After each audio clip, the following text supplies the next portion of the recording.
Welcome back, Freeview bosses, one and all, to another faction focus with myself, the chef, my esteemed victim stroke guest, the beard.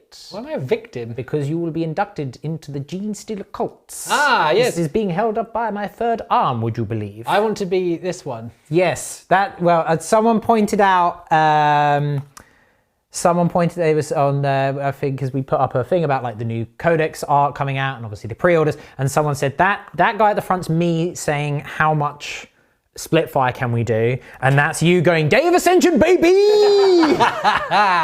Which is pretty wild. Yeah. Thank you everyone for that. I'm not sure how I feel about it, but sure. It's the best cover art yet. Oh yeah, it's a masterpiece, and I love it. It's incredible. Look at it. For goodness sake. It's great. Simmer down. So, thank you for joining us as we go through this video on the top changes within the book. If you are interested in these videos, we have one for the Custodies available right now, right here on Freeview. We also have, if you check out our website, tabletoptactics.tv, over and on demand, you can sign up for more videos of this ilk. Specifically, we have today released the Custodies and Genestealer Cults talking about units. We have some top 5 combos coming in the week. And of course, if you haven't already done so, we have a game with both of these armies, and it's very, very fun. And finally, if you really want to go into super duper detail with this, I've spent inordinate amounts of my life writing articles on the tactical variations and things that you can do. I talk about everything in the codexes. They are available for free on our website. Go check it out. And then once you've done that, come back, hit like, hit subscribe. It helps us out massively and enables us to do this. We appreciate your support. It enables me to gush about this book because it's so much fun. It's so much fun. I'm very much looking forward to using them in a lot more games, but that's not what you're here for. You're not here to hear me talk about how much I'm enjoying it. You want to know how much you're going to enjoy it. So let's have a look at some of these changes. So the first thing to talk about in this book are some of the changes to their army abilities and their detachment rules and all that sort of stuff. Army. They've got 3 arms. Nice! Very good. We're in. Yes. Much like the Genestealer Cults themselves in your sewers. Yes. And they are there, they are waiting for their time to strike, and the time is now.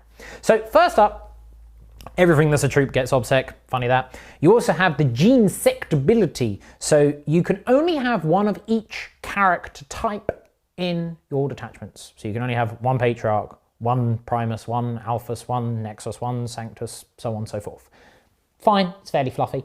However, here's the really cool thing. For each HQ that you have, that is a Genestealer Cult character, you get to have another character not take up a slot, if you so wish. So you can have every single character in the detachment, and you're not taking up that many slots, which is pretty cool. Now, the very important thing that we need to discuss now is when you're going to do that in a game. Or every single character. All of them. I don't know, that is a lot of points. The next one? It's not going to do very well if that's the case. Care. You could do it. I might do it. So that's that. You then have the Brood Coven ability. This is fairly standard for what we're seeing in 9th edition codexes, which is similar to the Gene Sect. It's kind of putting a fluffy limitation on your rule, limiting a bit of spam whilst also enabling your army to function like they should in the background. And this is effectively, if you have a Patriarch, he's your Warlord. If you don't have a Patriarch and you have a Primus or a Magus, they're your Warlord because they're the second in command. Then you can have anyone else that is a Warlord in the HQ slots. Yes. The weird thing is, you cannot give Warlord traits to your elite characters, which I don't know how I feel about. I guess it's to reduce like power combo, because you can still give them relics. Yeah. You can't give them Warlord traits. It's a bit weird. They're not worthy of them. Again, from a fluff perspective, it makes sense because they're not the leaders, they're like support characters. Specialists. But then my counter argument to that is an apothecary isn't a Warlord. That's very true. He shouldn't be a leader, yet there we go. Interesting quirk. It's a weird quirk. I mean, it's neither here nor there. Some of the Warlord traits aren't amazing. We'll get to them later, or just check out the articles where I go into them in detail. Then we have the cult creeds. We'll touch on these in a bit more detail, but yes, finally, your Genestealers in your Genestealer cult army get cult creeds. Your vehicles finally get cult creeds. Huzzah, hooray, hip hip. Praise be. Only took 4 years. And then we have Brood Brothers. Now, I'm not going to talk about Brood Brothers because it's basically, let me get the Guard Codex and talk about Guard. You're not here for that. Are you? A bit weird if you are. You're at home. Effectively, it's slightly different to what it was before. There's no longer like a cult Lehman Russ in this codex. You have to take them as part of a Brood Brothers detachment, which is basically you can run a Guard detachment if you have a Genestealer Cult detachment in your army. For each Genestealer Cults detachment you include in your army, you can also include one Astra Militarum detachment, even though they do not have faction keywords in common. Fine. You can't take Warlord Traits, you can't take Relics. They can only be regiment or unaligned. That does not mean you can have Death Corps of Krieg or Catachan, because they do not have regiment, they are Catachan or Death Corps. So you can't run them. Your Brood Brothers, you get +2 leadership, and all of your infantry get Unquestioning loyalty, so they can throw themselves in front of your characters and go, no, and take the hit instead. You don't lose, your super doctrine is Crossfire, which we'll cover later. If you have 25% or less of your army as Brood Brothers, you don't lose that ability. Okay. Which is pretty cool. So you are able to go, I'm going to take some Lehman Russ or a Basilisk. I mean, you can include one Astra Militarum detachment in the army, so you could take a super heavy auxiliary Cult Baneblade, which could be quite funny. As long as it's 25% or less of your army, doesn't matter what detachment you take, it's just in points. You don't lose your cool army rule, so that's nice. The Cult Creeds are your bread and butter, so let's talk about them. The Cult Creeds, there are 6 of them. As mentioned, you finally get all these abilities on your Genestealer Cults and your vehicles now, which is chef's kiss. I'm not going to go through all of them here. Some of them have substantially changed. I discussed them all in the articles, which you can check out, but I'm going to point out some of the big changes here. You've still got Cult of the Four-Armed Emperor, Hive Cult, all of the standard ones, and you can build your own custom ones. I'm not going to go through the custom ones here because there's way too much to cover. But Cult of the Four-Armed Emperor is a doozy. Right out of the door, we are just going all in with the rules. We're kicking that door down. Bang! Because we're re-rolling charges. Woo! All the time. Because previously they got +1 to charge on the turn that they arrived. Woo! Reroll charges all the time, which is great for an army that wants to charge. In addition, your entire army has light cover if you're over 12 inches away, which you don't have an amazing save, so that's nice to have. Yes. So that's good. You also have a plan generations in the making as your stratagem, which is Vect. So you can just go, you see that transhuman that you did, it'll cost you an extra CP for the rest of the game. It's unfortunate for me. You're welcome. Enjoy. Your Warlord Trait is a good way to save on CP, because you can once per turn basically do a CP reduction on various stratagems. Their Relics okay. Every Cult Creed gets access to what you would normally expect, and they all know a psychic power in addition to their normal powers, which is great. And the Cult of the Four-Armed Emperor 1 Undermine is ludicrous. Down, man. It's warp charge 7. Yes. So it's quite pricey. 7? 7. Warp charge 7. You pick a visible enemy unit within 18 inches that can't fly. And then until your next psychic phase, they are -3 to their movement, they half their advance rolls, and they're -2 to charges. Because the ground does this underneath them. Oh. I thought you were going to say, you make them fly. Woo! They just go, oh. That's crazy. So you just go, yeah, you see that unit of, I don't know, like what likes to it, I don't know, White Scars Blade Guard that are advancing and charging. You just go, yeah, so -3, and then half your charge, and then -2 to the charge anyway. Halving your charge? Half your advance, sorry, half your advance. It's half your advance -2 to charge. But it's still pretty good. That's amazing. It's really strong. Yeah, so that's nice. It does specifically say half advance rolls, so things that don't roll, like bikes, which might auto advance 6, you don't half. Right. Because that's not a roll. So yeah, but it's still amazingly good to just go, yeah, -3 movement and -2 to charge. Hive Cult can still fall back and shoot with a -2 penalty, but they can also fall back and do actions now, and do actions without them and shoot without failing. So they're really good. That's nice. Yeah, so you get them in combat, they fall back, do an action, and then shoot with a -1 anyway. And you just go, yeah, great. Like, so they're really good at playing the objectives. I'm not going to go through everything here, but there's some nice stuff. Bladed Cog has changed a fair bit. They still give you a 6-up invuln, but they don't improve existing invulns anymore, which makes sense given that these work on Genestealers now, who have a 4-up invulnerable save base. So there's a reason for that. They give you a reroll one wound now, as if you're like a salamander. Yeah. And they also give you +3 inch range to your weapons. Cool. So they're pretty cool. Rusted Claw is still one of my favorites. The reducing of AP, as well as being able to move and advance and count as remaining stationary for shooting, really lends you up to setting up the Crossfire abilities. Pauper Princes are still in here. They still get like bonuses to hit on the first turn of charging. They have your favorite psychic power. I'll just read that one out as a little tidbit. Last Gasp, Warp Charge 5, pick a friendly Pauper Prince's core unit within 18 inches invisible. If they are killed by a melee attack, roll a d6 after the attacking unit has finished their attacks. On a 5-up, the model explodes and does a mortal wound to a maximum of 5. It's like I wrote it. It's perfect. Yeah, boom. Boom. And Twisted Helix got a nice change as well. That's Jeff Hardy's signature move, isn't it? The Twisted Helix. No, that's Swanton Bomb, isn't it? Oh, is it Twist of Fate? It's also Matt Hardy. Okay. Experimental subjects, you add 1 to the strength characteristic and 1 to the move characteristic of models with this creed. Remember, this is working on Genestealers now. Yeah, okay. In addition, you get baby transhuman, so you're never wounded on better than a 3+. Now, it doesn't sound amazing because you go, oh, 1s and 2s to unmodified 1s and 2s to wound, but a lot of your stuff's toughness 3. Yeah. So actually against strength 6 weaponry, that comes up quite a bit. Yeah. It also negates things like +1 to wound on like your vehicles and things like that. So it's nice. It's a nice boost. That's a great one. They're all useful. Some of them will only be useful for certain aspects of the army. So like the Rusted Claw, for example, standing still and you always count as remaining stationary for shooting when you move or advance, isn't so good for things like Aberrants or Genestealers.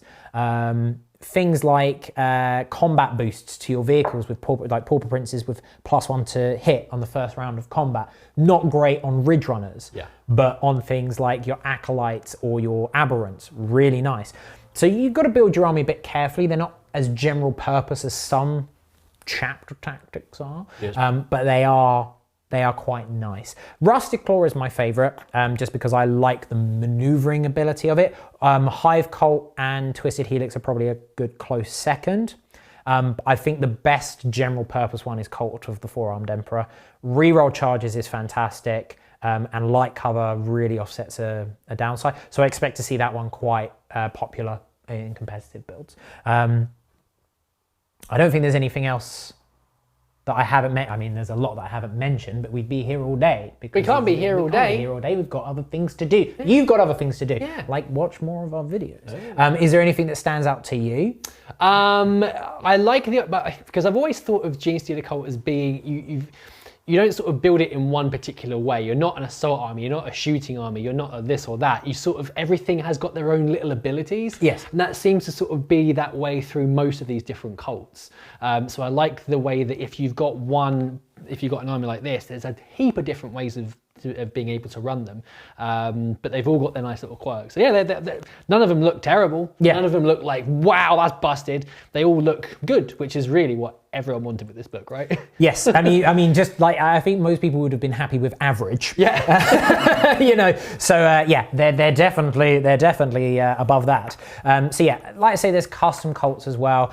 You can do some really wild things. I mean, I'm not going to go through every single one, but the way that it works is rather than going pick 2 custom abilities from this list, you actually have 4 points to spend, and various abilities are worth between 3 to 4 points, or 4 to 1 point, or whatever it might be.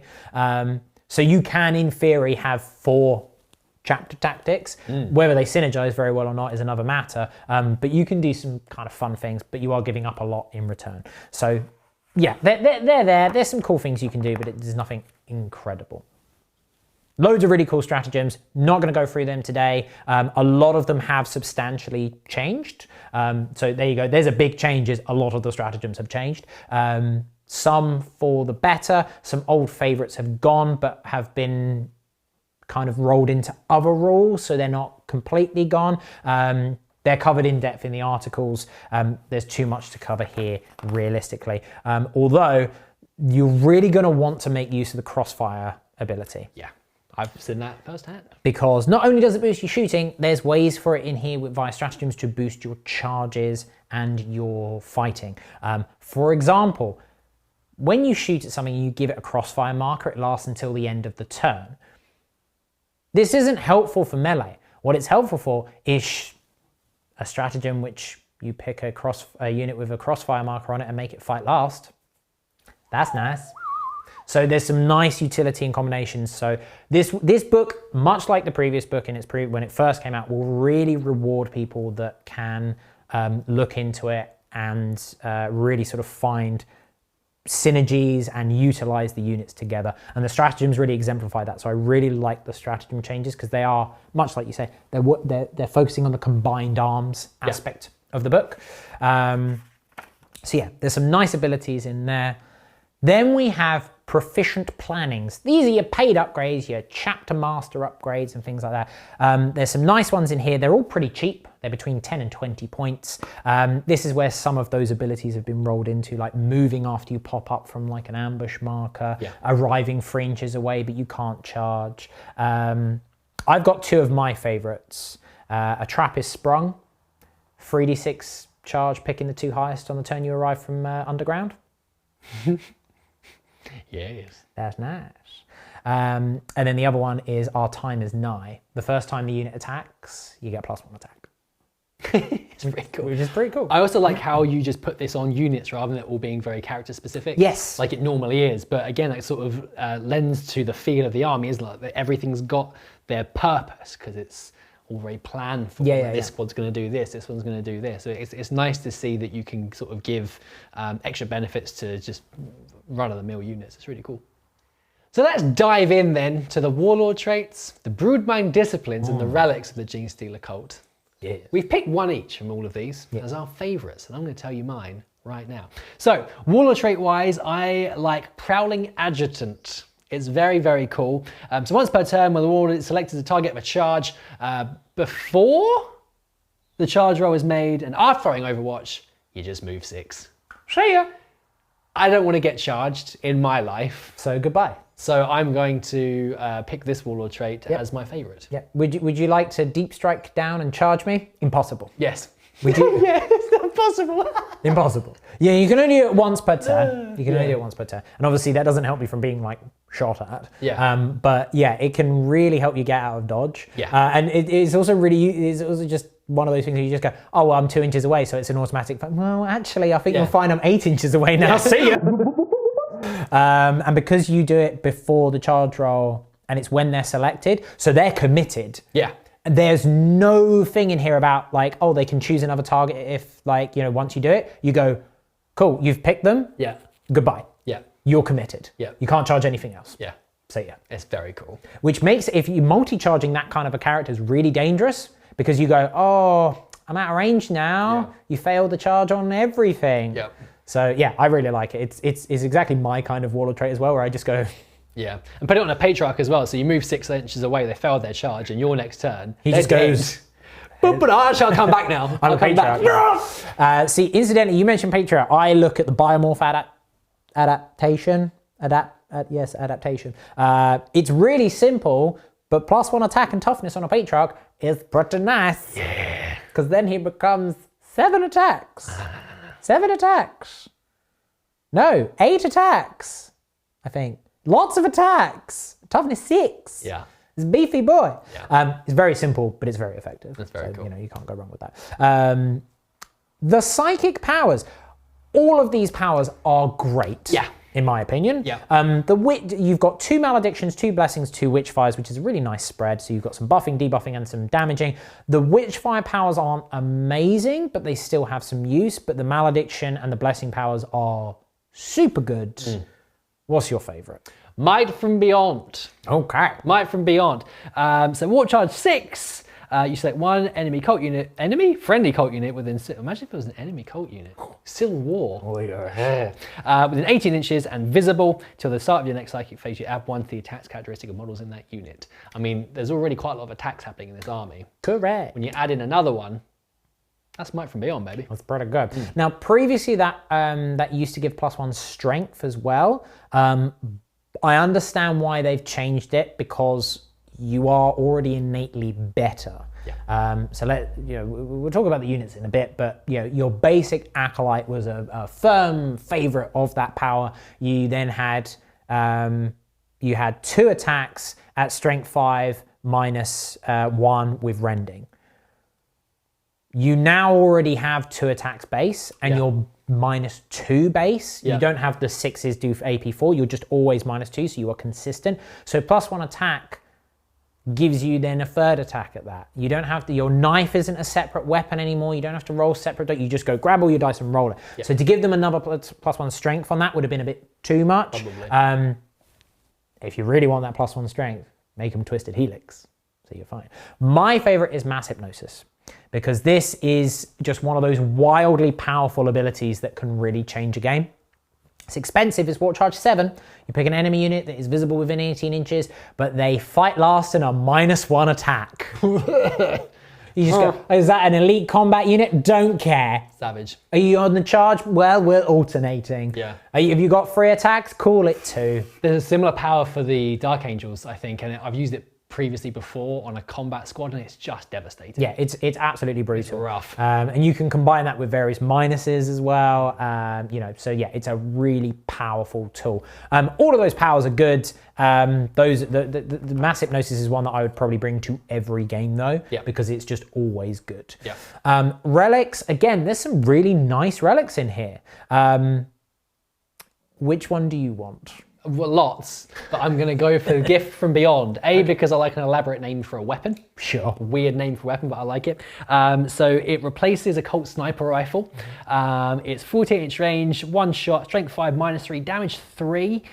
You ignore Lookout Sir, and if you wound on a 4+, it does an immortal wound in addition. That's pretty nice. So up to 4 wounds on a character. You have a very good chance of one-shotting most light characters in the game.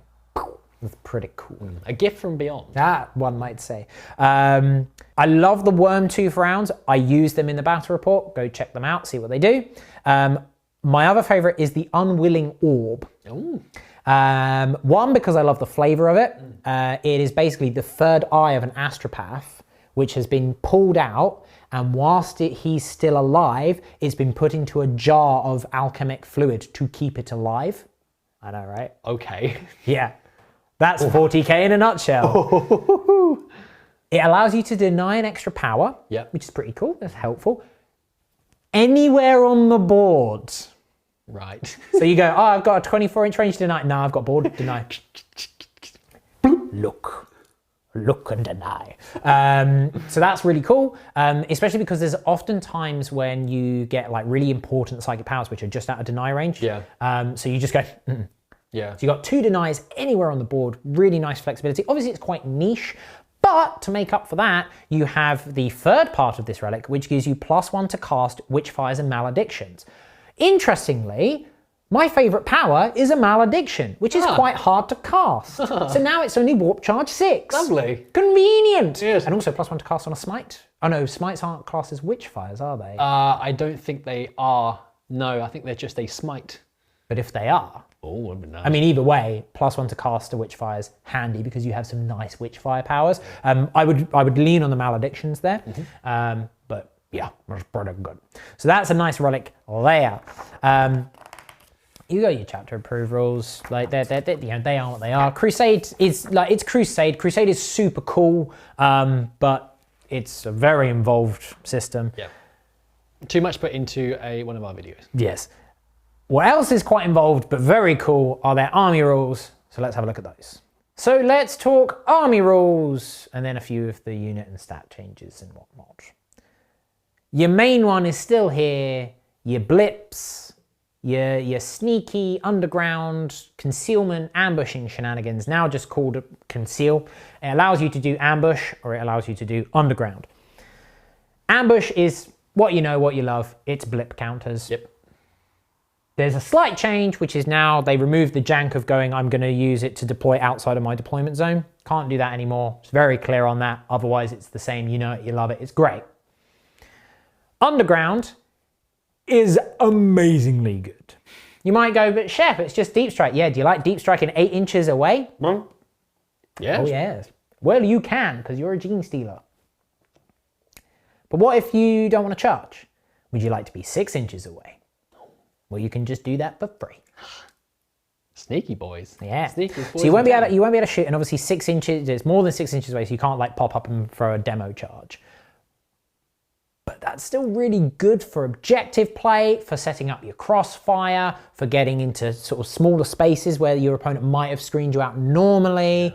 Yeah. The sheer fact that you have an 8-inch setup and charge ability means that your opponent actually has to be a bit more careful with their screening, because they can't just be like, oh, I'll use a bit of the board edge. Obviously they can, because it's like 32mm sort of edges and stuff, but your opponent has to think a little bit more carefully, and obviously it increases your charge range fairly significantly. I think it's, I can never remember the stats on it. I think it's like 42%, whatever it is, on 2d6 for a 9-inch charge, because you only need to make an 8-inch charge. It's something like 53 or 54%. So you get like a big boost in reliability. It's still only 50-50. This is why I think 4-Armed Emperor is going to be the go-to, because reroll charges combined with an 8-inch charge, that's pretty reliable as far as deep striking goes.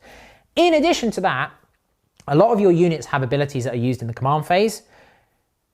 Bit rubbish if you put them in deep strike, right? It is a shame, because they do like to deep strike, don't they? They do like to deep strike. So good thing that you've got a rule which allows you to use your command phase abilities when you deep strike. Ha! How convenient. How useful. So yeah, that's really good, because otherwise a lot of your abilities would just be worthless. Yeah. So Conceal is exactly what you're used to, but better. So great. Yes. Right. You also still have Unquestioning Loyalty. Yes, you do. So essentially, when your characters would normally take wounds, you can then roll for any friendly units within 3 inches. 3 inches, yeah. And on a 4+, that model, if the saving throw is failed for your character on a 4+, that friendly model is just destroyed, essentially. A bit like a drone. Yeah, a bit like a drone. It's only on a 4+. It is on a 3+ for a Patriarch, because he's the granddad. He is. So they want to really protect him. Yes. And it is model, so don't like remove a model from the end, because 1, that's cheating. Yes. And 2, it's not how the rule works. Yeah. Obviously you have got to be a little bit careful, but because this happens after you fail the saves, you know what's going to happen when. The downside is you've got to do it one at a time. But yeah, you get hit by a railgun. Oh, sorry, man, just get in my way. Yeah. That railgun that passes through stuff. No. Hey, protect me. Yeah, so it's a great rule. It exists. It works against shooting. It works against melee. It works when you fail a saving throw. It doesn't work on mortal wounds anymore. It used to. Kind of makes sense, I guess. Because it's now just specifically, each time a saving throw is made for a cult character model from your army is failed, you select one other. Blah, blah, blah, blah. There's nothing about mortal wounds in here. So you have got to be careful of that, but otherwise it's still really good, because you get to do the saves first. Yeah. So you'll know where you stand before you even bother to do Unquestioning Loyalty. Yeah. Then we have 2 brand new rules. Crossfire. It's really good. They've showcased it a bit on the Warcom already, but suffice it to say, this is one of my favorite rules that has been introduced to 40k in a long, long time, because it exemplifies the fluff into the crunch. Yep. It allows you to act like the Genestealer Cults would act. You set up flanks and encircling, and you get better for it. And this is how they work in the fluff, and this is why you go, but how have they overthrown like the Guard PDF, the Planetary Defense Forces with their superior training and stuff, when they've got like mining weapons? It's like, because they are working as one. Yeah. Which is really cool. So if you've not checked it out on Warcom, the way that it works is, if you hit an enemy unit with 5 or more shooting attacks, or at least 1 attack which does 2 or more damage, once that unit has finished firing, you put a crossfire marker on them. The rest of your army that has the crossfire rule gets +1 to hit against them. That's already great because it now means you're hitting generally on freeze. But it gets better. If you can set up exposed, so what you need to do with this is you need to have 2 units with the Crossfire keyword opposite each other, and you need to draw a line across them, like between one model of each, or one part of the base, or one part of the hull, whatever it is, and they're visible, and it doesn't go over obscuring, and it passes over the enemy unit, then they're exposed. Anyone that fires at an exposed unit with a Crossfire token gets +1 to wound. Very nice. And if you're within 12 inches, you ignore cover. Now, most of your stuff's AP 0 anyway, but being able to ignore dents is really good. Yep. And being able to reduce things like Marines from a 2-up save to a 3-up save. Yep. When you're hitting them on freeze and now wounding them on 4s with your auto guns, let alone your heavier weapons, it's really, really nice. There's a lot of stuff that also works with the exposed and the Crossfire mechanic in terms of stratagems and stuff, but it is generally a very, very great rule, and it's super, super fluffy. I really love it. It's so much fun to use. It's one of the funnest rules I think that's been designed in a long time. It's awesome. Yeah. It's great. And then the final rule that you get is summoning the cult. Yes. So essentially with this, your neophyte hybrids are able to summon the cult, and then you basically revive models, essentially. I think there are ways of boosting it with the Acolyte Icon wards. You can bring up to 6 in a unit back. I believe. But just essentially, it, again, adds to the fluff of they just keep on coming. They're just like coming out the woodwork. Like you've killed one, another one pops up from behind some a wall or whatever. It really does pay tribute waves to and waves of just mindless, mind-controlled infantry. Yeah, it's what you sort of imagine to be facing if you're they're in the walls, man. Yeah, game over, man. Game over.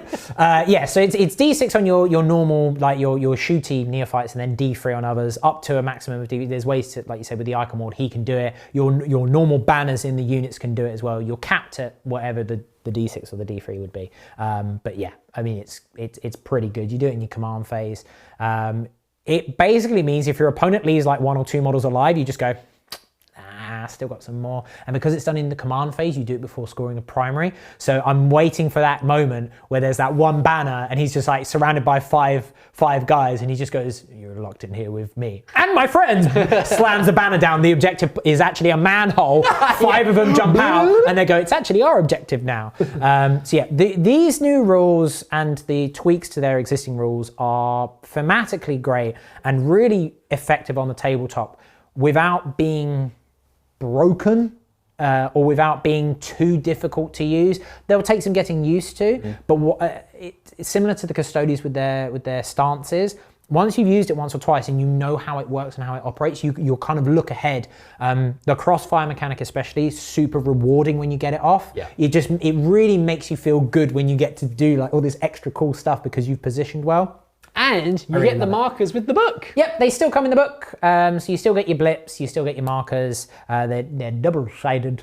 So once you've revealed your ambush markers, you use the other side for Crossfire. So yeah, I think a few people were like concerned about, they're going to get rid of the ambush markers because they don't want to do the card. It's like, it's in the codex, so don't worry, you're fine. Let's talk a couple of unit changes. There's not a huge amount. Some of them I will be going into in the unit video, which is available right now, today, on demand, and everything is gone through in detail in the articles. But suffice it to say, most things have received a slight boost here or there, or are otherwise exactly the same.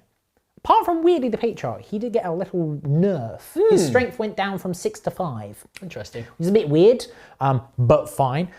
He always has a 4-up invuln now though, which is pretty sweet. That's bad. Plus, I think he got like an extra wound. He has 7 wounds now with his 6 attacks. So he lost a point of strength, but okay, I'll get over it. His claws are now flat 2 damage rather than D3. They still do flat 3 damage on a 6 to wound and AP 6. Why? Just why not? Why not? Why not, right? Maybe it's against the... It's a railgun in combat! Yeah. And there is ways to make that AP 7. Because why not? You know what? There's actually a way to make it AP 8. Okay. I'm sure there is. Because of course there is. His aura isn't quite as strong anymore. It's no longer auto pass morale. It's you ignore combat attrition modifiers. Fine, whatever. The Primus received a bit of a boost. He's strength and toughness 4 now. which is nice. He gives you reroll 1s to hit now, which is great. It's not just on one unit with a +1 to hit in combat. Works on everything. Yeah. The Magus is the same. Oh, one thing I didn't mention with the Patriarch, and this applies to the Magus as well. They can finally cast 2 powers. Yay! The psychic leaders of the psychic mind control army can now finally cast 2 powers. Good. Marvelous. Oh, that was weird. Yeah, a lot of the characters are pretty much the same in terms of stats. They've received a big overhaul in rules. It's all covered in the articles. There's nothing major to point out there that won't have already been said in those articles. The hybrids did receive a big overhaul. They are now toughness 4, as a lot of you have already seen, which is nice. It helps them a little bit in terms of survivability. And they're a lot easier to use in combat now, because previously they had their rending claws and then an extra cultist knife attack. Yeah. They now are one and the same profile. Good. That gives you +1 attack and is always -2. Yeah. No ready. So they are 3 attacks at weapon skill 3, strength 4, -2 per model, which is pretty scary for a basic troop. Yeah, a little bit. It's pretty good. Yes, they're not, I mean, toughness 4 is fine, but a 5-up save, they're not the toughest thing, but they never were. You're kind of just going to have to deal with that. You still got all your rock swords. You can still take 2 of them per 5 guys and all that kind of crazy stuff. The rock sword is still probably the best all-round choice. Strength, it's an AP4 power fist without a -1 to hit. It's good. Which is nice. Although I do like the heavy rock drill. It's ×2 strength. It's -4. It's damage 1. Okay. Each time an attack is made with this weapon, if the hit is scored, it automatically wounds. Oh, that's nice. And if you roll a hit roll of a 6, it does 2 mortal wounds in addition. Oh. Because you're just going, yeah. So if you roll a 6, you do 2 mortal wounds and an automatic wound. It's fun. It's cool. I like it. It's a bit different. So that's them. Your neophytes are the same. They're identical in terms of stats and war gear options. Pure strange Genestealers though. Okay then. Okay. So, they get weapon skill 2 now. That's nice already. You know that really annoying rule that they had where they get +1 attack if you've got 10 models or more in the unit? No, it's just 4 attacks all the time now. That AP1 that did AP4 on 6s to wound, just call it AP3, mate. You know that 5-up in bun? Let's call it a 4. Let's just split the difference. Let's split the difference. Yeah, let's call it. We'll call it a 4-up in bun now.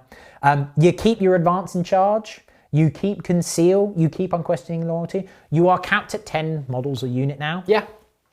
Probably for the best. Probably a good thing. Yeah, they're wildly good. Yeah. Their main downside is the fact that they're more expensive than the acolytes and aren't obsec. Oh, and they're not core. I don't care. Doesn't matter. Care. They're wild. I want 10 Genestealers, please. Yeah. Hybrid metamorphs are... So poor Tyranids. Just for a minute. poor Tyranids. Their Genestealers are just like... We're lame stealers. I mean, it's probably how Chaos Space Marines feel and have felt for 2 years. Yeah. Let's not get onto that right now. Got your 2 wins. Hybrid metamorphs, similar to the acolytes, they're just simpler now. They've got 1 weapon profile regardless of what you've modeled them with, so you don't have to worry about modeling them for top efficiency. They always fight on death, which is pretty cool. I like that it's just the weapons are the weapons. Simplify the weapons. Yeah. They can all look like, because you've got a guy with a claw, a guy with a smaller claw, a guy with a whip hand, a guy with a scythe hand, a guy with like a sword hand. Yeah. They're all the same. Yes. They're all the same stats. It's nice and simple. You don't have to roll 8 different dice or go, this one looks the most efficient in terms of stats, but this one doesn't look as cool. Just do what you want. It's cool. I like it. Aberrants are weird. I have a love-hate relationship with aberrants. I don't know how I feel about them still. They performed very well in the game. They did. No spoilers, go and watch it. It's very good. Yeah. Look, they are quite different to what they were. Again, pick or hammer, their weapon is now a heavy power weapon. Yay. It is +3 strength, -2, flat damage 3. That's pretty good, right? They no longer have rending claw attacks. They have 2 attacks base. So that's 2 attacks at strength 8, -2 damage 3. It's not a lot of attacks. No. What they are is beefy. Yeah. Toughness 5 now, reduced damage by 1, 3 wounds a pop, but they have lost their 5-up shrug innately. Sure. You can give it back with a Biophagus. I would highly recommend if you're going to run Aberrants, you do so. Yes. Because that's what they're meant to do. You look at the stats, you go, oh yeah, strength 8 -2 damage free. That's going to help me kill Terminators, tanks. That's what I need with this army. What you need is something tough. Yeah. And this is exactly what they do. You got tons of characters. The Kellermorph is amazing. He's so much fun. He moves after shooting, even if he arrived from reinforcements. Otherwise, he's still just a bad man. Your Nexus, your Clamorverse, your Locus, your Sanctus, they've all had tweaks and changes and improvements. The Reductor Saboteur is really cool. She's been previewed on Warcom now, I believe. So you won't go through that again. Check out the article. Biophagus has changed a reasonable bit. Bit more reliable now with your Aberrants because you can pick the power. Jackals are still really good. They can shoot and charge when they fall back now. They're always -1 to hit, including in combat, because they dodge and weave. Really? Yeah. You can make them melee units, weirdly. You can give them all power weapons. You basically give them power axes. It's kind of cool, like for a couple of points. Just the butt of a shotgun. Yeah. Ridge Runners are still great. And your trucks, your Goliath trucks and your Rock Grinders are better now because, one, they benefit from the Cult Creeds, which is good. They have a 3-up save now, which is good. Yay. And they're -1 damage instead of a 6-up shrug. Ooh. But that -1 damage, though, that's nice. There will be times where you prefer the 6-up shrug, but I mean, -1 damage is great. Yeah. That's kind of it for the units. Again, it's similar to the Custodians. It's not a big book, primarily because there's a lot of stuff that's tied up in characters, and there's also, I suppose, a presumption that you're going to fill out certain things with guard units. You know, if you look at it and you go, oh, I'm suffering a bit with anti-tank, bring some like heavy weapons teams. Yeah. You know, bring some Layman Rust, bring some Basilisk. It's a bit trickier to do now because you don't want to give up your Crossfire rules and you have to do it as a separate detachment, but it's still viable to do. Yeah. So to round this little recap off here, let's talk about a few little points changes. Not much, actually. Most things have either stayed the same or, characters might have gone up by 5 points or gone down by 5 points. The Patriarch's gone up by 10 points, but I think that's fair, given that he casts 2 and is just better. Yeah. Pure Strange Genestealers went down a point. They're 14 points. Okay. 14 points. So yeah, most of them are the same. I think the Ridge Runners are still 80. They're 80 points. I think they're currently 80 points. Goliaths. I think the Rock Grinder and the Goliath have gone up a bit, but that's because they're just better. They're far more survivable now. They're far more survivable. The free up saved alone makes a big difference. Yeah. As well as -1 and benefiting from Cult Creeds. So I think they've gone up by like 10 points each or something. So they're not significant points increases, but they're enough where you might not quite have as much as you did. So you do have to think a little bit more carefully, but you are generally more efficient at what you do. Yes. You're better in combat, you're a little bit more survivable, you've got better shooting options, and you just generally better. I really like this book. I think it's a great example of how the background and the fluff can be integrated into the game without it being too much. Yeah. This will be a very rewarding book for a player that knows them inside out and can utilize their strengths whilst mitigating their weaknesses, which you can say that for every army, but the Genestealer Cults are they're similar to Sisters in a way. So Genestealer Cults I would call a high floor, high ceiling army. Yeah. Sisters are a low floor, high ceiling army. You can use Sisters and you can kind of, you can use them and they're fairly forgiving. But to really maximize them, you've got to know them very well to maximize their rules. Exactly the same with Genestealers, but they are not as forgiving. These are not a beginner-friendly army. I don't think anyone would disagree with that. No, I wouldn't say so. I mean, Lawrence looks at this and just goes, I'm never running them. Because I don't want to have to think that hard. Yeah. My brain hurts after using them. But man, to quote the cultist from Dawn of War, it is a good pain. It's just, they're really fun to use now. And they were fun to use anyway, but now they feel like they've got a lot more teeth. And they're also fun to play against. Yeah.